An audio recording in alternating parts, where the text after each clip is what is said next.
Now students देखिए, ये एक बच्चे ने डाउट पूछा हुआ है, ठीक है ना, क्लास 10th का डाउट है, कह रहा what is the effective resistance between point P and Q in the given circuit below. Okay, तो ये एक सर्किट दिया हुआ है और आपको बच्चों पॉइंट पी और पॉइंट क्यू के बीच में क्या पूछा हुआ है, इफेक्टिव रेजिस्टेंस आपसे पूछा हुआ है। ठीक, अब देखिए बहुत आसान है, इसको थोड़ा सा इस तरीके से आगे बढ़ा लीजिए, इसको हम लोग ट्राई करते हैं, देखिए किस तरीके से करेंगे क्वेश्चन।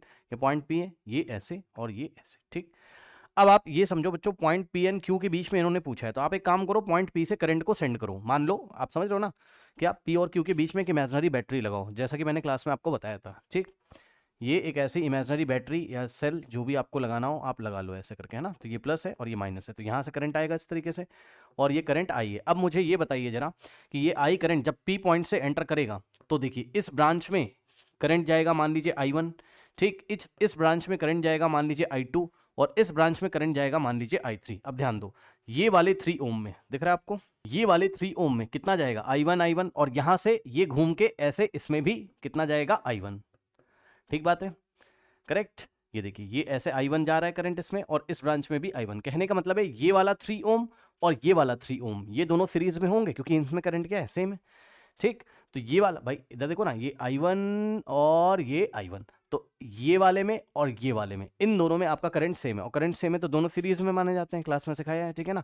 तो आप एक काम करो, ये वाले 3 ओम और ये वाले 3 ओम को आप सीरीज में कर दो। ठीक, अब सीरीज में जब करोगे तो 3 + 3 डायरेक्ट कितना आ जाएगा 6। तो ध्यान दीजिएगा बच्चों, मैं क्या कर रहा हूँ यहाँ पे इक्विवेलेंट सर्किट बना रहा हूँ, ये पॉइंट पी है। ठीक, तो पॉइंट पी को मैंने इसी तरीके से बनाया। ठीक, उसके बाद ये 3 + 3 6 जो आंसर है इसको मैंने ऐसे लगा दिया, दिख रहा है। ठीक भाई, आप समझ रहे हो ना, ये वाला 3 और ये वाला 3 are in series, 3 ohm and 3 ohm are in series, सही है।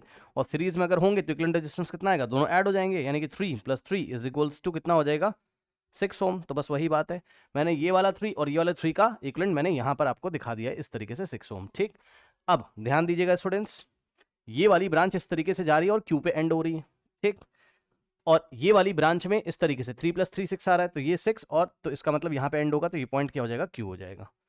ठीक, ये पॉइंट क्या हो गया आपका, क्यू हो गया। ठीक, अब ध्यान दीजिएगा, अब इसी तरीके से देखो ये जो बीच में ब्रांच है ना जिसमें I2 करंट जा रहा है, इसको तो तुम ऐसे ही लगा दो पॉइंट पी और क्यू के बीच में। ठीक, तो ये बीच में जो ब्रांच जा रही है इसमें 3 ओम है, इसको तुम ऐसे ही लगा दो।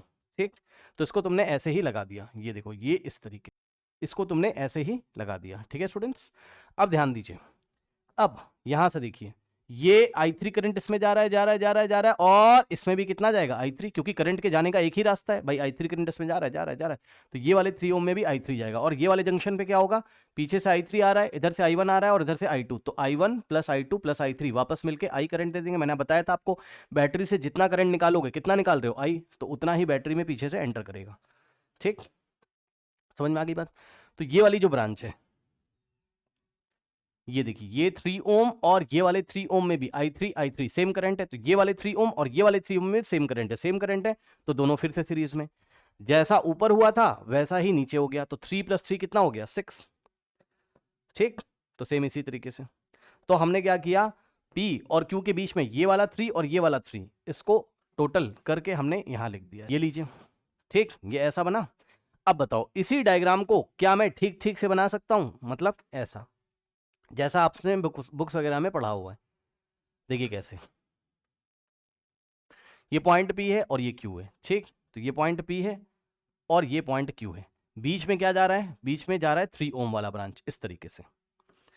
ठीक, ये P है आपका और ये आपका Q है, तो ये है आपका 3 ओम। अब देखो ये 3 ओम के ऐसे ऊपर क्या जा रहा है, अब बताओ ऐसा पढ़ा हुआ है आपने बुक्स वगैरह में, अब दिखाई पड़ा, ये हो गया 6 ओम, ये वाला लगाया और नीचे वाला इस तरीके से लगा सकते हो आप, ये 6 ओम, ये लीजिए। ठीक है ना, समझ रहे हो ना, इसको पकड़ के ऐसे घुमा दो और थोड़ा ठीक से बना लो। अब देखिए, अब आपको पॉइंट P और Q के बीच में इक्विवेलेंट रेजिस्टेंस निकालना था, इफेक्टिव रेजिस्टेंस निकालना था, फिर से वही काम करो, यहां से एक बैटरी जोड़ दो इस तरीके से, ये प्लस माइनस यहां से करंट आएगा I करंट और यहां पर जाएगा, अब आप समझदार हो, ऊपर से गया I1, यहाँ से गया कितना I2 और यहाँ से गया I3। तो अब आपको साफ साफ दिखाई पड़ रहा है कि तीनों ब्रांचेस में यानी कि तीनों रेजिस्टेंस में 6 ओम, 3 ओम और 6 ओम में करंट अलग अलग है, different different I1 I2 current distribute हो गया है। ठीक, तो यदि करंट डिस्ट्रीब्यूट हो गया है तो तीनों क्या माने जाएंगे, पैरेलल में, तीनों पैरेलल में। तो ये वाला ये वाला ये वाला ये तीनों हो गए आपके पैरेलल में। बस खेल खत्म इस क्वेश्चन का। ये हो गया R1, ये हो गया R2, ठीक, और ये हो गया आपका क्या, R3। इसीलिए क्लास में मैंने बच्चों आपको इक्विवेलेंट रेजिस्टेंस बनाना सिखाया है, मतलब इक्विवेलेंट सर्किट बनाना सिखाया है, आपको याद आ गया होगा। ठीक, जो बच्चे ऑनलाइन क्लासेस में उनको याद आ गया होगा, ठीक है ना। ओके, तो इस तरीके से इसको मैंने सिंप्लीफाई कर लिया। अब बात आपकी बन गई R1 R2 R3 अगर पैरेलल में है तो इनका इक्विवेलेंट रेजिस्टेंस कितना आएगा। इनका इक्विवेलेंट रेजिस्टेंस R मान लो तो 1/R, क्योंकि पैरेलल में, तो 1/R is equals to 1/R1 plus 1/R2 और प्लस 1/R3। ठीक, वैल्यू रख दीजिए और सॉल्व कर लीजिए। 1/R is equals to 1/R1 plus 1/R2 plus 1/R3। बस अब कुछ नहीं करना है, वैल्यू रखो। 1/R is equals to 1/R1, है ना। R1 कितना है बच्चों, 1/R1 कितना है, 6 ओम। ठीक, तो R1 की जगह आपने कितना रखा, 6 ओम, तो 1/6 और प्लस 1/R2। R2 कितना है स्टूडेंट्स, 3 ओम। ठीक, तो 1/3 और प्लस 1/R3 कितना है, 6 ओम है। चेक कर लीजिए, R3 कितना है, 6 ओम है। बस अब निकाल लीजिए, तो क्या आ जाएगा, 1/R इज इक्वल्स टू 6 और 6 का एलसीएम 6 आएगा। 6 को 6 से डिवाइड करोगे 1 आएगा, तो ये 1 से मल्टीप्लाई होगा, प्लस 6 को 3 से डिवाइड करोगे 2 आएगा, 2 इंटू 1, प्लस 6 को 6 से डिवाइड करोगे 1 आएगा, 1 इंटू 1। एलसीएम तो सब लोग निकाल लोगे ना भाई क्लास 10th में। यहाँ से आएगा 1/R is equals to 1 into 1 1 और प्लस 2 1 ज़ा 2 और प्लस 1 इंटू 1 1 अपॉन में 6। ठीक, अब यहाँ से आ जाएगा 1/R इज इक्वल्स टू 2 + 1 3 + 1 4, तो ये 4/6। तो यहाँ से हो जाएगा 1/R इज इक्वल्स टू 4/6, 2 2 ज़ा 2 3 ज़ा, तो 1/R इज इक्वल्स टू कितना हो रहा है आपका,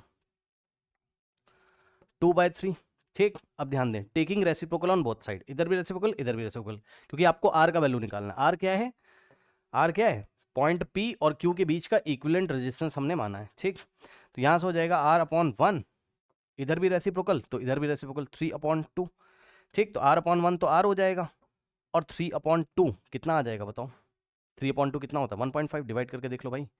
तो equivalent resistance between point P and Q, equivalent resistance between point P and Q is equals to 1.5 ohm. देख लीजिए बच्चों, क्या कोई आंसर कहीं पर दे रखा है ऑप्शन में। Yes, option C is the correct option. तो आई थिंक आपको मेरी बात समझ में आई होगी। आसान क्वेश्चन था, बस थोड़ा सा सिंप्लीफाई करना था। ठीक है।